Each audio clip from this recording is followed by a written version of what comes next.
महाराजगंज के नरोत्तमपुर गांव में प्रभात मिश्रा हत्याकांड का खुलासा महाराजगंज थाना पुलिस ने सटीक अंदाज में किया। यही वजह रही कि घटना का असल गुनहगार प्रभात का चाचा रामचंद्र मिश्रा गिरफ्तार हुआ और जेल भेजा जा रहा है। इतना ही नहीं, कुछ निर्दोष लोग भी बच गए जिनके नाम एफआईआर दर्ज हो गया था। जी हां, आजमगढ़ के महाराजगंज थाना क्षेत्र के नरोत्तमपुर गांव में 5 अगस्त को ही प्रभात मिश्रा का मर्डर हुआ था। पहले घर वालों ने शक जाहिर किया जिनसे जमीन का विवाद चल रहा था, जो कि पुलिस तहरीर के आधार पर मजबूर थी। लिहाजा गांव के ही कृष्णमणि मिश्रा व कृष्णचंद्र मिश्रा पुत्रगण जमुना प्रसाद मिश्रा के खिलाफ नामजद एफआईआर दर्ज हो गया।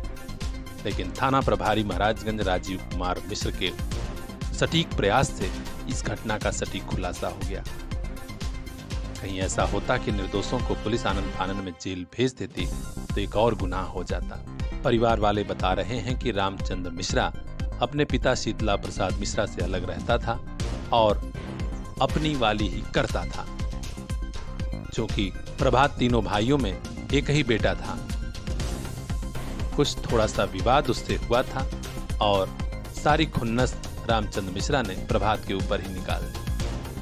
किसी को अंदाजा नहीं था कि चाचा ही उसकी जान ले लेंगे। परिवार वाले कह रहे हैं कि आखिर यह कैसी दुश्मनी। चाचा, पता चला है आपके छोटे बेटे को पुलिस उठा के ले गई है, क्या कारण है आपके बेटे को ले गई है? उसमें पुलिस ने हमारे परिवार को बुलाया, जिसका लड़का था उसकी माँ, उसकी बहन, उसके पिता को बुलाया जी, और इनके सामने छोटे लड़के का बयान दिया। जो सत्यता थी वो सामने आई और यह जानकारी जो है हमारे लड़के, बड़े लड़के को और पुत्री को, जो उनकी लड़की है, मतलब हमारी पौत्री है जी, इन लोगों को जानकारी है। भैया हम नहीं, हमको बुलाया गया था, लेकिन चूंकि मैं क्रिया पर बैठा हूँ इसलिए मैं इनकार कर दिया कि मैं सामने। तो आजमगढ़ में पुलिस अधीक्षक हेमराज मीणा ने महाराजगंज थाना पुलिस की पीठ थपथपाई है और कहा है कि हाँ, पुलिस ने अच्छा काम किया है। तो थोड़ा सा इसमें संदेह हो रहा था कि घटना में हो सकता है कोई और लोग भी शामिल हो। हम लोगों ने इसमें जो भी विधिक प्रक्रिया है उसको अपनाते हुए पहले इसको मुकदमा पंजीकृत किया गया। उसके बाद में इसमें टीमें गठित की गई। पोस्टमार्टम रिपोर्ट है, उसमें भी जो कॉज ऑफ डेथ है वो ब्लंट ऑब्जेक्ट इसमें आया था। तो उसके बाद में जो जाँच पड़ताल की गई तो इसमें जो मृतक हैं प्रसाद मिश्रा, उनके जो चाचा है रामचंद्र मिश्रा, इनका इसमें नाम प्रकाश में आया है। और जब इनसे संदेह के आधार पर जब उन्हें पूछताछ किया गया तो फिर इनके द्वारा जो जुर्म है उसका इन्होंने इकबाल किया और इन्होंने ये बताया कि जो इनके जो पिताजी हैं, मतलब जो मृतक हैं, उनके जो दादा हैं, उसके द्वारा जो मृतक को काफ़ी प्यार वो करते थे। तो कुछ इनको ये लग रहा था कि उनके जो दादा के नाम पर जो प्रॉपर्टी है वो भी इनको मिलने वाली है। और पहले भी जो दादाजी ने, इनके जो माँ हैं, जो मृतक की माँ है, उसको कुछ ज़मीन, अपने छोटे भाई की जो ज़मीन थी, जो कि पहले इनका कोई पैसे का लेन देन था, तो उसमें इनकी माता के नाम पर ज़मीन करा दी थी।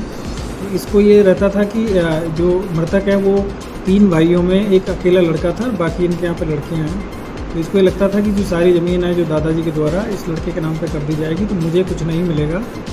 और एक इनका और एक ज़मीनी विवाद किसी थर्ड पर्सन से चल रहा था, जिसमें कि मृतक के पिता के द्वारा जो केस है उसको वापस ले लिया था कोर्ट से, उससे समझौता कर लिया था। और इसको ये संदेह था कि उस जो इन्होंने जो कॉम्प्रोमाइज़ किया है उसमें भी इन्होंने पैसा लिया है करीब 10 लाख रुपए, जिसमें से भी इसको हिस्सा नहीं मिला। तो इन्हीं सब चीज़ों के दिमाग में इसमें चल रही थी। इसी के उसमें इसने, जैसे ही जो मृतक है जो अपने दादा के घर से निकला है तो ये पीछे पीछे आया और उसको बहका के और जो पुराना इनका घर था वहाँ पर ले गया और वहाँ ले जाके इससे सारी चीज़ों के बारे में जानकारी करना चाहा।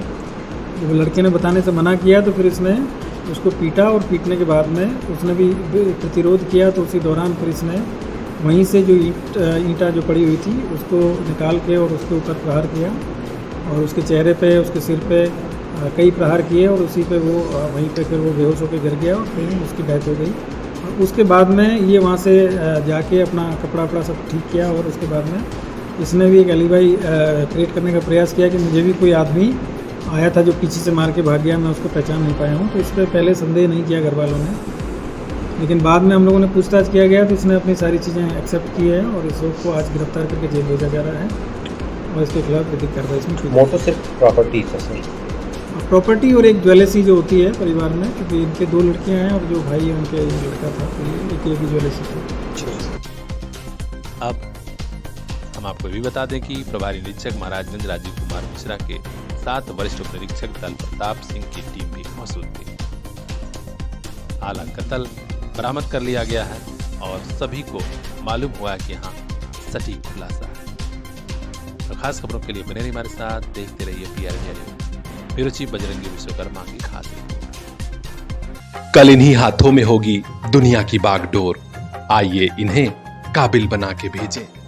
Chandra test 2 crown public school RTO office Ghorat के पास आजमगढ़ जिले का ऐसा स्कूल जो हर बच्चे को दे रहा सुरक्षित कैंपस, एक्सपर्ट टीचिंग स्टाफ, पढ़ाई के साथ स्पोर्ट्स, साइंस, मैथ और इंग्लिश की स्पेशल क्लासेस, ताकि कल ये बच्चे संभाल सकें जॉब और जिंदगी दोनों की कमान।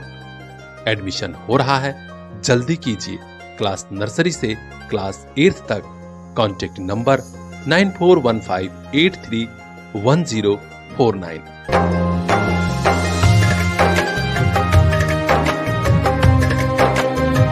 Chandra test 2 crown public School, जहां हर बच्चा एक स्टार बन के निकले।